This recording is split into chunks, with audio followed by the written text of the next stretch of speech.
Welcome to Beyond Your Job, the podcast where we talk about work, life, balance, and everything in between. I'm your host, Iris Clapper, a former attorney and writer with a master's degree in industrial and organizational psychology. I'm also a certified professional coach and consultant. So while that's a mouthful, the takeaway is that I'm fascinated by the psychology of work and its impact on how we live. This podcast was born from something I kept seeing in my clients, in my friends, and definitely in myself. You can be thriving in your career, but if you're burning out, it doesn't just stay at work. It permeates home life, marriage, relationships, and of course your emotional and physical well-being. During each episode, I sit down with professionals from diverse industries to gain insight, inspiration, and a few laughs while having honest, thoughtful conversations where everything is fair game as long as they're up for it. With us today is Carrie Cohen. She majored in business, but skincare has always been part of her story. As the granddaughter of an Avon lady, Carrie grew up surrounded by beauty, playing with makeup, exploring creams, and learning early about the power of self-care. It was her own journey with dry skin, along with her daughter's struggles with acne, that truly sparked her passion and purpose. Frustrated by the lack of real results at traditional spas and the clinical feel of many med spas, Carrie envisioned something different, where advanced, results-driven treatments meet a warm, welcoming experience. From that vision, Swoon Aesthetic Spa was born. Today, alongside her team of skilled medical aestheticians, a physician assistant, and medical director, Carrie combines cutting-edge technology with a personalized approach to help every client feel confident in their own skin. Her greatest joy is seeing clients leave not just glowing, but empowered. I'd like to welcome you, and I am so happy to have you here with us today. Good morning. Other than what I shared, can you share a little bit about your journey from business to this new business? Absolutely. So I worked in finance for 16 years in business and had young kids and just really started to get burnout, stayed home for a while and decided to pivot and decide what was I truly passionate about. And it was something that I was always very interested in. Like you said in my bio, my grandma was an Avon lady and I'd play with all the little miniature lipsticks, putting them on. I remember watching her putting cold creams on her face and just thinking she was so beautiful. And so I decided it was a mix between that and my youngest sister, who there's a big age gap between us. Our dad passed away when she was a senior in high school and she was just stuck and didn't know what to do. And she also loved beauty and everything. And so I really was trying to encourage her to go to school for aesthetics. And she was nervous to do it and wasn't sure. And I said to her, what if we did it together? And so she agreed to do that. So we decided we were going to go to school together to aesthetics. And I called it Mommy Summer Camp. I'm like, my kids are off in summer camp. I need something to do. I was in a funk in my life, had given up my career of all these years. My dad had just passed away. So I was trying to just decide how to find joy in my life again. And my therapist at the time said, maybe join a book club. Like, you need to find a group of women to get emotional support from and join a book club. And I was like, okay, join a book club. And so I always like to affectionately say that Swoon or skincare became my version of a book club. And so I don't go to work every day. I just hang out with girlfriends, whether it's my clients or my employees. I've just found so much joy in it and just finding something new that I was passionate about. So it was a really weird journey that led me to it, but I just realized life is too short to not do something that I was truly happy with and passionate about. And I was lucky enough to be in a spot in my life where the financial part of it would have been much scarier if I were younger and needed that income to support my family. So I felt like I was in a spot where I could take that risk and just see where it took me.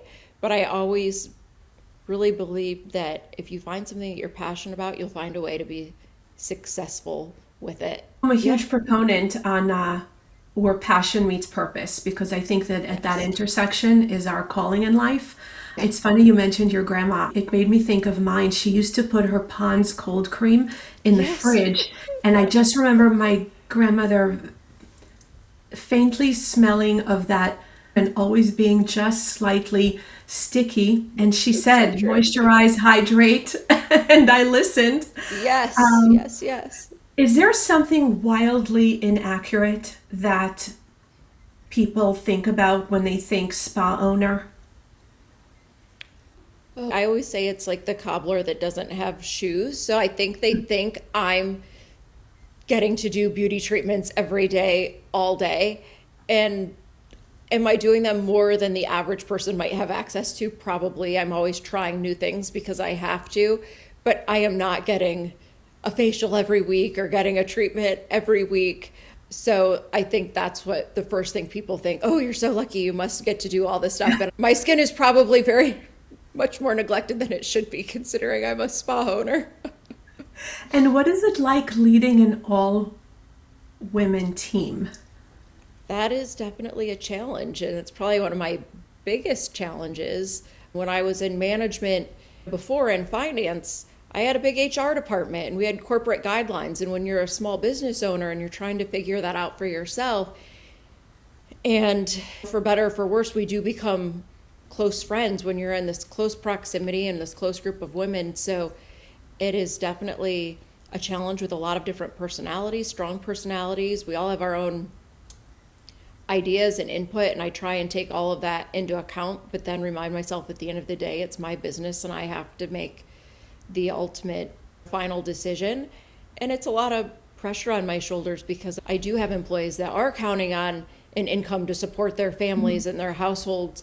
And if I'm not successful, they're not successful. So it does definitely light a fire under me and keeps me feeling accountable that I have to guide us all to being successful, because this is their job, this is their career. This wasn't mommy summer camp for them, or let's give this a try and see how it goes. And I've long since moved past that phase. It's definitely a career now and a business, but it definitely, I feel a big sense of responsibility to my employees to lead them and lead them well. And it is definitely a learning process, and I have made many mistakes along the way and learning every day. And I catch myself sometimes going, I've done this before and it wasn't great. I'm sometimes a slower learner than I wish that I were, but luckily they give me a lot of grace and we've become sisters. We're in a place with a really great team where they can call me out on my stuff and be like, Carrie, pause for a minute, and yes, that's fair, thank you. And then there's times that I have to tell them like, hey, I need you guys to pull it together a little bit here to keep us all on track. So it's definitely walking a fine line and a balancing act of boss versus friend versus sisterhood at the same time. But I'm learning as I go. We're all a work in progress. So you mentioned some of the positive aspects of leading an amazing team of women who are friends and having to deal with setting boundaries and still being the boss. What's the least glamorous part of owning a spa? It sounds very glamorous.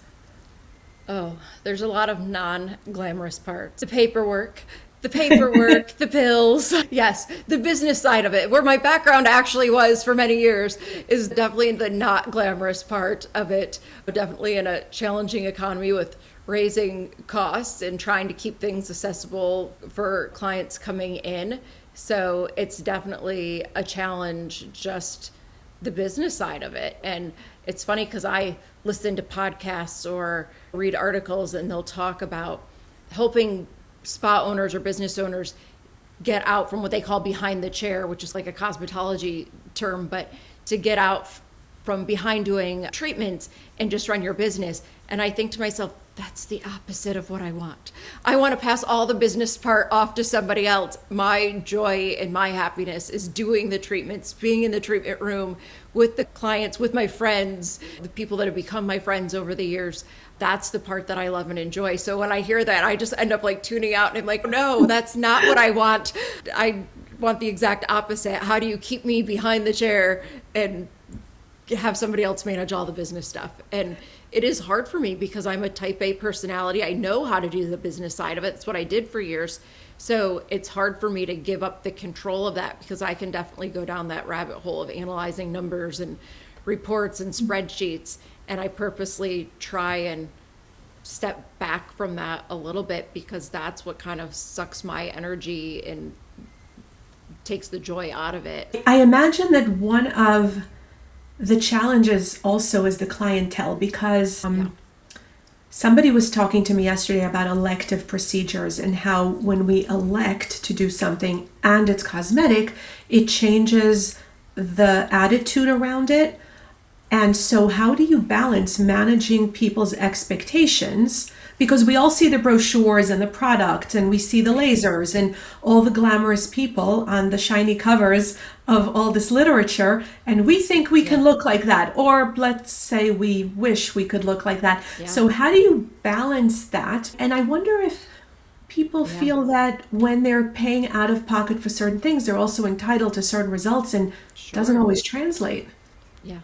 So that's tricky. It's getting to know people as they're coming in and really asking questions and setting proper expectations. So I try to undersell things and over deliver. I think I have a trust built with all my clients. They know I'm not going to offer a service that I don't truly believe in. But they also say the only guarantee in medicine is that there's no guarantee. Everybody's body and skin is going to respond differently. And so I try and under promise, over deliver, but it is hard to manage expectations. And when somebody comes in and what they're describing what they want, and I know I can't do it, I would much rather turn them away and tell them like, no, this isn't going to work for you in a tactful way. But I'd much rather tell them that versus saying, yeah, let's do this. And then they're disappointed in it. Because it is money, a lot of money. They're paying out of pocket. They do have expectations, and people don't always know what they want. Sometimes they come in asking for something, and then as I talk to them and I ask them questions, and I ask them like, what is it that you're trying to address? What is it that you don't like? Or what is it that you're hoping to improve? Mm-hmm. Then I can sometimes identify a more appropriate treatment or say, I think you'd actually get better results with this. People don't know the difference, and it's not their job to know the difference, but it's my favorite part and my least favorite part all at the same time with this industry is the marketing. Is there's so much marketing, which helps me because people want to go to med spas and they see what the Kardashians are doing and the housewives and everybody else. But then they also expect to have these results because there's so much marketing. And I always tell people, if I have a hard time as a professional navigating all of the devices and all of the beauty regimens and the products that are out there, how on earth is the average consumer supposed to navigate that? So I look at that as part of my job is to stay educated myself and to be able to educate our clients that come in and tell them what's really going to work, what's not going to work, and what can you actually expect. And then hopefully they're always pleasantly surprised when it's better than what I've told them. So do you sometimes say no? And what is the most challenging client for you? Yes, we do sometimes say no. And it's a challenge to say no. We've had people argue back with us. They'll say, don't you want my business? And so what I try and do is come up with an alternative for them. I never want to make somebody feel worse than when they came in. So I don't want to look at them and say, oh, you're a surgical candidate. Let me refer you to a plastic surgeon. Like, that's the only thing that's going to help at this point. I don't want to say that to somebody and make them feel more self-conscious about something that they're already feeling a certain way about, which is why they came in asking for our help. But I also know that I'm not going to make them happy and they're going to waste their money and be angry with me at the end of the day. So you do have to say no. The most challenging client is the one that kind of spa hops, I like to call it. So we have people that go to multiple places and get different things, and they don't always tell us everything they're getting. So they'll get Botox somewhere, let's say, just as an example, and there's recommended number of units and where you can use it, but they might think they actually want more. And then they come in and try and convince us that they haven't had Botox anywhere else and get us to put more in. It's not good to do Botox more than every 4 months or so because you're going to start to develop a resistance to it. It starts to naturally wear off after a couple months. After it does, it peaks and then it gradually wears off. And then after a couple months later, you need more, but they want to get it refreshed immediately as soon as they start seeing movement. And they try and convince us that they haven't had it in 4 months. So you don't want to get argumentative with somebody, but we also have to protect ourselves. Sure. Or whether it's like filler or laser, whatever it is, or they'll tell us they're not using a certain product that might make their skin more sensitive to laser. And then we were spurning them because we didn't know they were using a retinol on their face, or they'll say, I haven't been in the sun. So we have to really ask this same question several different ways to make sure we're getting consistent answers. And it's not that we're trying to trip somebody up. Sometimes they don't know to tell us, or they don't realize the potential negative implications it could have. But that's the most challenging client, is the ones that like to go to multiple different places. So we don't really know everything that they've had or everything they're doing. And it's a liability for you on some level. On a lot of levels. Exactly. Have you ever had to fire a client, or have you had a situation where you're like, this is just not my client, it's not going to work? Yes. I've had to, not a lot, but a few times, we've had to outright fire a client and tell them, I don't think we're the best fit for you. And then we've had to quietly fire clients before, where we just try and, I don't want to say avoid somebody, but not making recommendations to them or saying, I think maybe it's best if we hold off and not do this treatment, and kind of hope that they find somewhere else, or that they come around and realize it's not the best treatment for them. But yeah, we've definitely had to outright fire a couple people before and tell them, like, we're not a good fit. And I've had to say, I don't think that I can meet your expectations. I don't think I'm the right provider for you. I'm not going to be able to make you happy and offer what you're looking for. I love the way you said that. I think that we're not the right fit, and I can't give you what you expect, depersonalizes it, and makes it palatable. That's a very kind way of saying it. And that's what we try. Like I said, I never want to make somebody feel worse. I don't want to say, no, you need a facelift. A little Botox isn't going to cut it. We don't ever want to say that to somebody, but we also don't want them angry with us. And that's the scary part of being a small business, is the internet can make or break us. Like, it's so easy for somebody to go on and leave reviews, and word of mouth is everything to us. So I don't want somebody out there upset, but I also, like, it's like our walking business card, our walking advertisement. I don't want somebody to have a negative outcome or not look good. And then somebody says, oh, where'd you get that done? And they say, oh, Swoon Spa. And they're like, note to self, don't go to Swoon Spa. We can't let that happen either. So we're protecting them, we're protecting ourselves, and it's trying the kindest way to say that. No, that actually makes perfect sense. And Swoon Spa is located in Wexford, which is in the North Hills of Pittsburgh.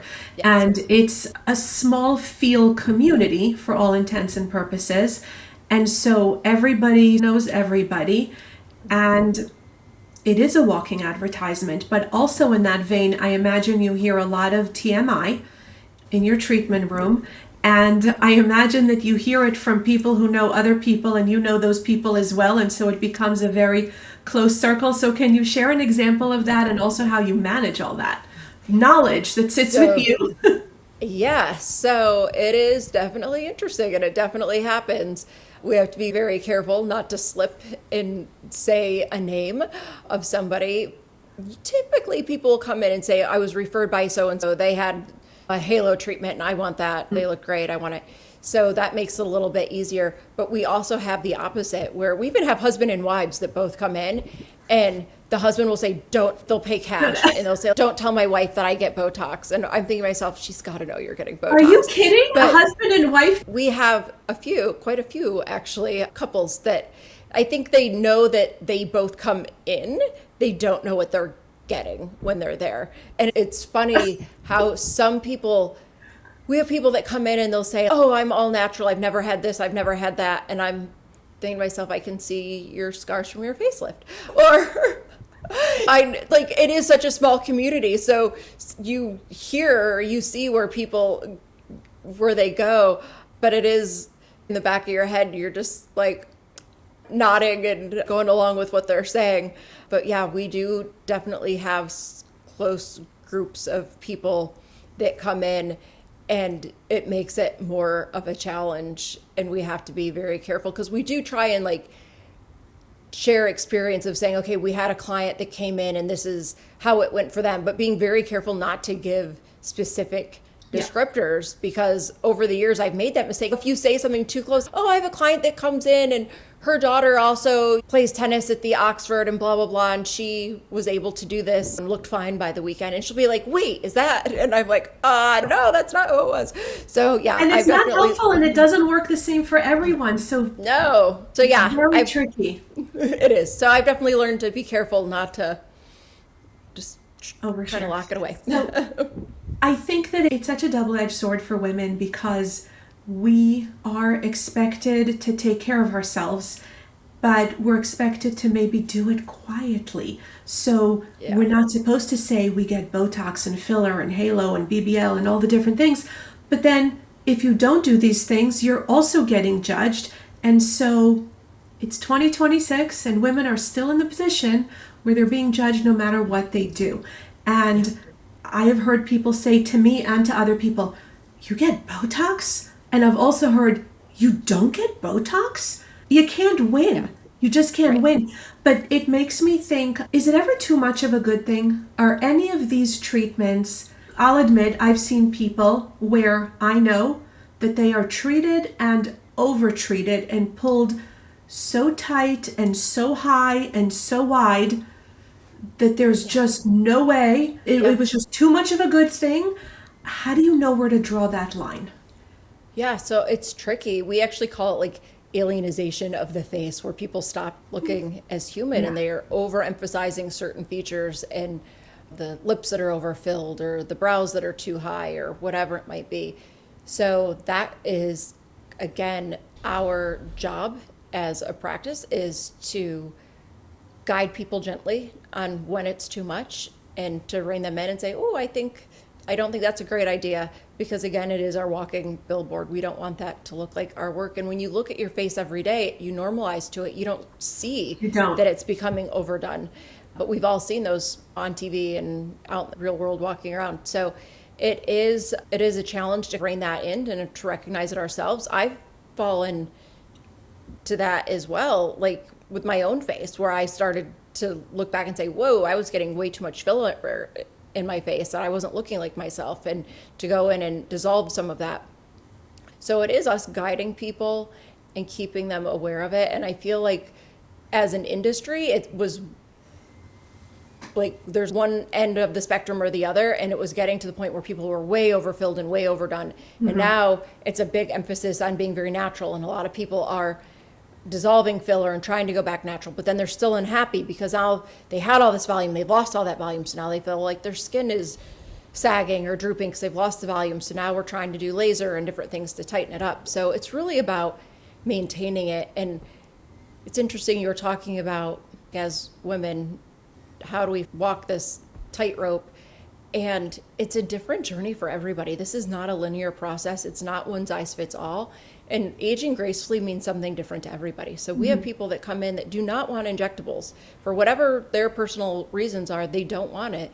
And so my job is to say, what is their comfort level? What is it that they want to do? What's their lifestyle? What is reasonable for them to do? Most people don't have a life where they can do a 10-step skincare regimen every morning and every night. Some people do. So it's finding those things out. What's their budget? What's their time frame? Are they trying to get ready for their son or daughter's wedding or a class reunion? Or is it just preventative?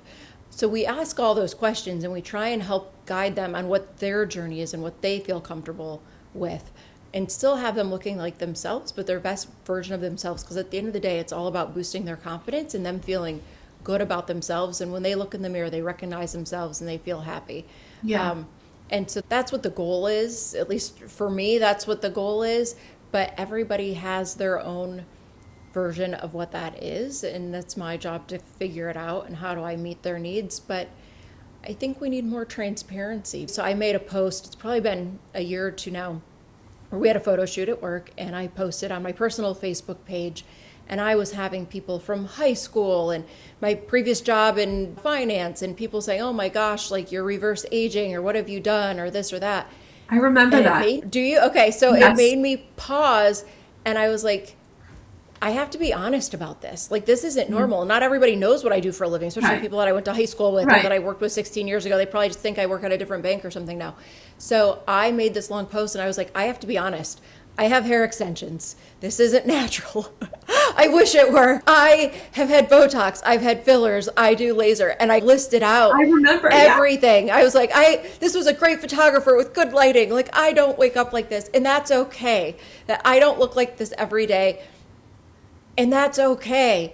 And you have to be comfortable with that. And it's like fun to have a photo shoot and get glammed up and look like this and have makeup on. But it's also okay that I don't look like this when I go to the grocery store. I don't look like this when I come to work. If anybody that knows me that comes into Swoon, I don't wear makeup. I wear some tinted SPF and my hair's in a ponytail and I have scrubs on. So it's not really all that glamorous. But I think as women, we have this sense of, whether it's from being a mom or a wife or whatever, like our house is supposed to be decorated and clean all the time, and our kids are supposed to be perfectly behaved and perfectly dressed, and we're supposed to look a certain way, and it's just not real. And we have to give ourselves some grace and say it's okay if our house gets a little messy, and it's okay if our hair's just in a ponytail. And everybody has to have what they're comfortable with. But I think if we are a little more open and we share with each other, you know, what we look like on a normal day-to-day basis and the things that we're doing, it gives each other permission to say it's okay to get some Botox. And it's also okay not to get Botox. Right. It's whatever you feel comfortable with. And there's no shame in it either way. I remember that post, and I fell in love with you over that post because you normalized the do what's right for you concept for everyone in one fell swoop. You made it okay to do the things that make you feel good, and you made it okay to share, and you really empowered women by doing that. I remember calling you and talking about it. I was so impressed that you did that. You don't often see that. You see all the glamorous posts from all the med spas and all the aesthetic spas, and you don't get anybody saying, this isn't really my hair, but my hair is important to me, and so this is what I choose to do. You did all those things. I remember you listed it, and I just felt so good and so normal, whatever normal is, around that entire concept of just doing what's right for you. When I launched this podcast, I made a decision that I would record in my regular home office, which is a little busy behind me and crowded on the wall. These really are my big comfy chairs. This is really where I sit every day. I could have had a totally different made up background. I could have recorded somewhere else in my house, but my decision was to authentically bring myself to every one of these conversations. And so every time I get on, I think to myself, oh, I should really take all this stuff off the walls and have a blank canvas and do it up the way I see the professional podcasters do. But this is me. This is me. This is my real life. When we get off this recording, I will be working in this office, in this space, in this t-shirt, being myself. And so somehow normalizing this conversation for everybody makes it okay. So I'm curious, what is the wildest client request that you've had?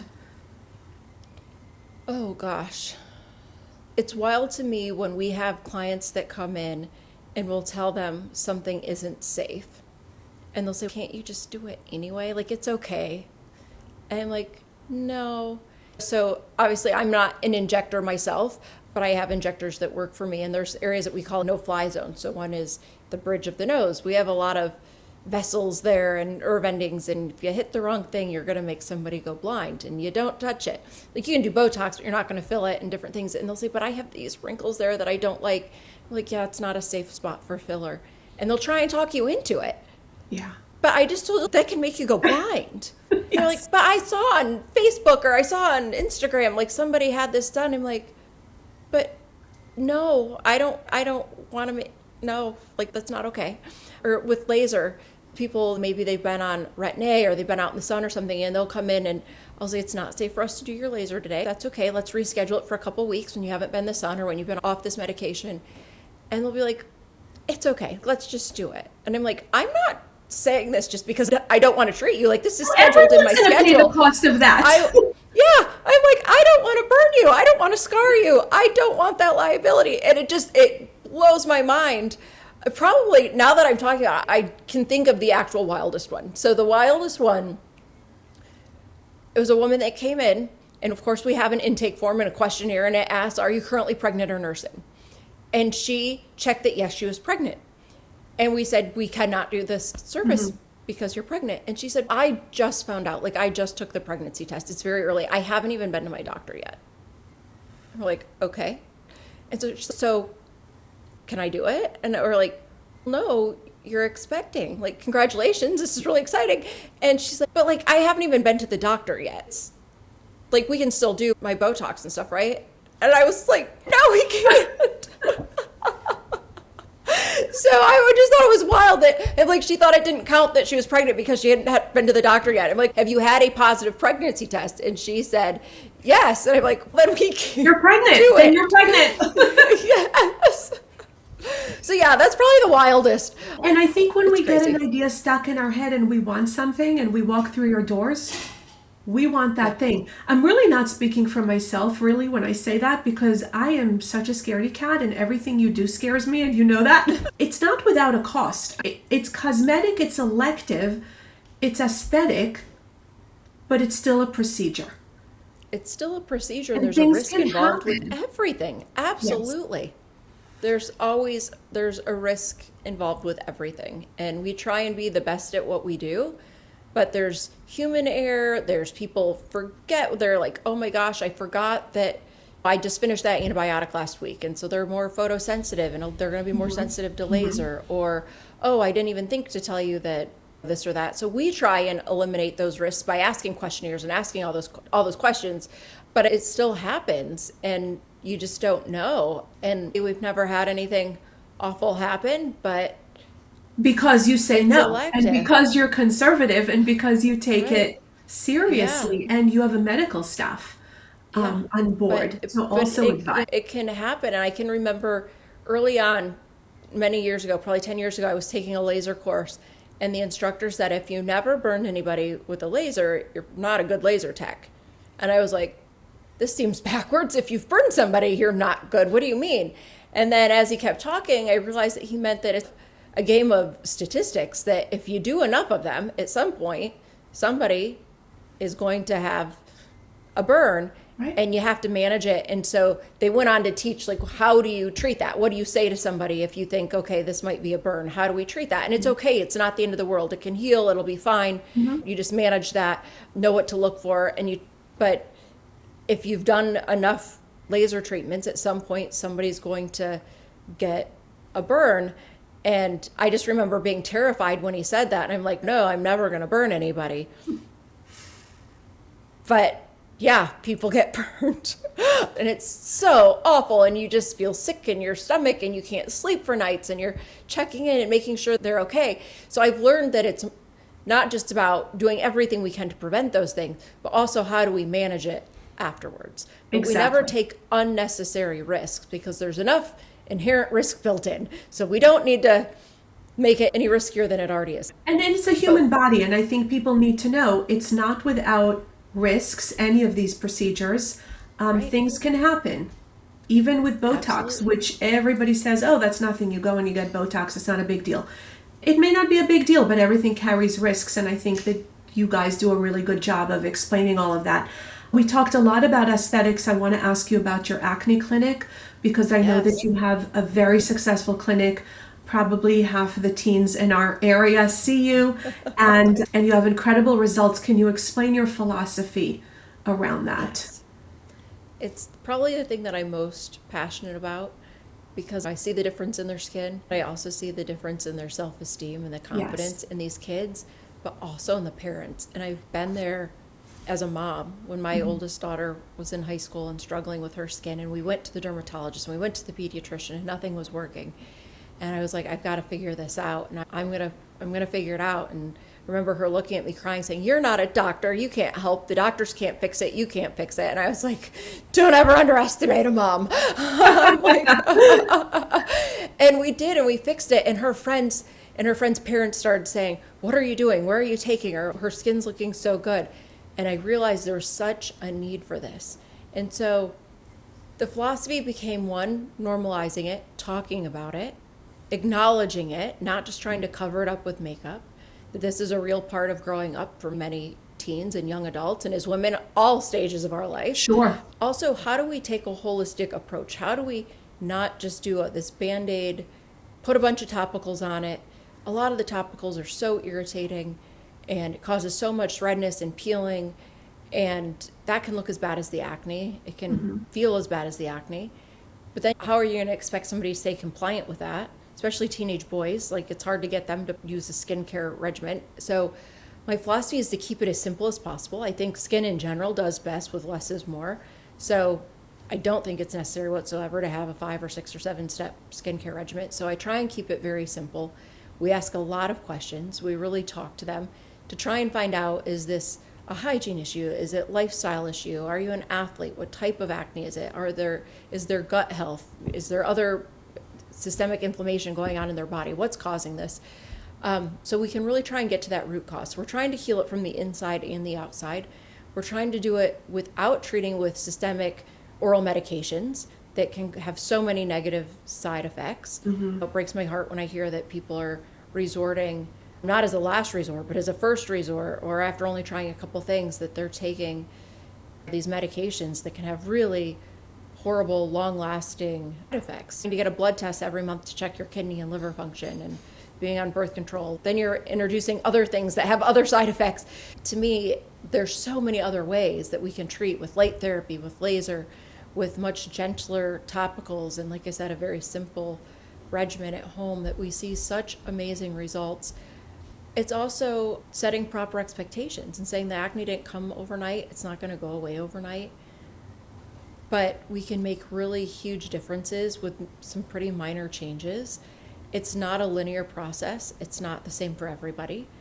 But we take a pretty educated approach, a pretty scientific approach. We're not just throwing darts at a dartboard and seeing what sticks.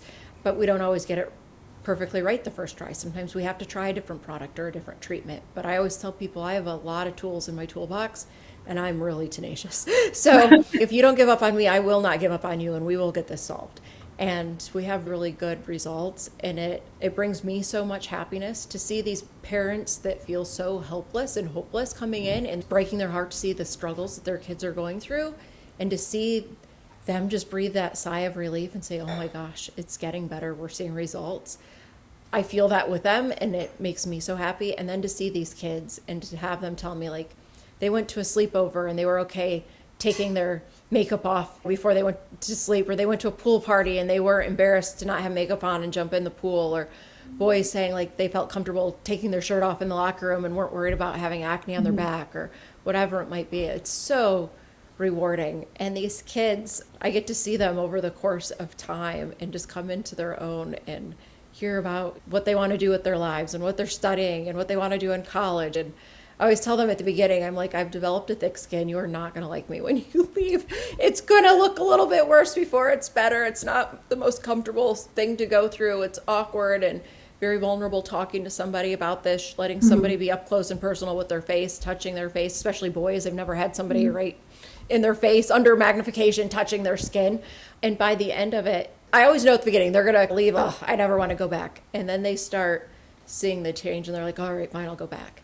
And then it really starts improving. And then they come in and then they start chit-chatting with me and talking and ask me how my week's going. And they're telling me about what they're doing in school. And it's just so cool to see them kind of blossom and bloom. And it just really makes me so happy. And you're healing so much more than just their skin, which is so heartwarming, because it is hard to go through that. And like I said, so much more than just the outside. Yeah. So one of the things that I love about Swoon is it's such a relaxed atmosphere. It's beautiful. It's like walking into someone's beautiful house. But most of all, just the serene, friendly attitude in there. It's not like some other med spas that I've walked into where you're being looked up and down. You're being judged from the second that door opens. It's just a completely different atmosphere. It's very warm, very inviting, very caring, very client-centered and personal. And I hope that everybody gets to experience it. So tell us your website and your location and how people can find you. So our website is theswoonspa.com. And all of our socials are all the Swoon Spa, or at the Swoon Spa. And like you said, we're located in Wexford. Check us out, but that really is what we strive for. We want to be just a safe place for everybody where they can just come in and be themselves. And people come in and coming from yoga class in their leggings and a t-shirt and the ponytail, and they'll say, oh, I'm so sorry. And I'm like, don't ever apologize here. This is a no apology zone. Don't dress up to come to the spa. Yeah. Don't feel like you have to put makeup on to come in because we're going to take it right off. Right. No apologies. Come and be yourself, and we're going to be ourselves. And And we just want it to be a welcoming place for everybody. And I truly mean it when I say I don't feel like I'm going to work every day. I'm just going to hang out with friends. And everybody that comes in that I get to know, I've just met the coolest people with so many different life stories and backgrounds and walks of life. And it's so cool. And you can learn so many things from everybody. And I'm a little bit in awe every day that I get to do this for a living. And it just makes me so happy. So I'm glad that people feel that when they come in. That's what you created, and we love you for it. Thanks. So before I let you go, I'm going to ask if you're up for a quick lightning round. Sure, let's do it. Okay. 10 questions. Number 1, are you an introvert or an extrovert? Oh, I am professionally an extrovert, socially an introvert. I'd much rather be home on my couch with my dogs, but I do love talking to people. Early bird or night owl? Neither. I peak between 9 a.m. and 9 p.m. Fair. What do you do for fun? Recently, I've been playing Mahjong. I'm obsessed with Mahjong. I think everybody is. It's hard. I know. My mother-in-law is so happy with me. I finally, after 20-some years, made my mother-in-law happy. What's the last show you binge watched, if any? The Pit. Season 2 of The Pit. Everybody in Pittsburgh is binge watching The Pit. Oh, I know. What song instantly puts you in a good mood? Anything Jimmy Buffett. My dad loved Jimmy Buffett. We went to concerts together, and it makes me happy. What secret power would you choose if you could? Reading people's minds, specifically probably my children. Several people have said that to me. Yes. Okay. Yeah, it's fair. Yes. I wish one of you guys would get that power. I would harness it. Oh, same. Who would play you in a movie about your life? So I have a mixed response to this. I'm going to say Julia Roberts. I was going to say Julia Roberts. Were you? Oh my Were gosh. you? Yes. All right. That's what I was going to say.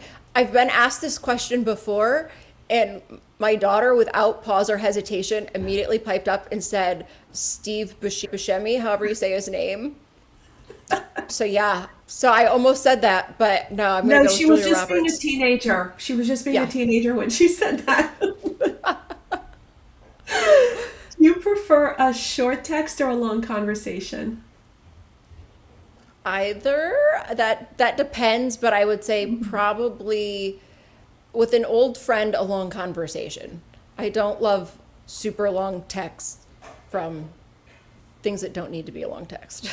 Agreed. What is your biggest pet peeve? Hearing people chew food.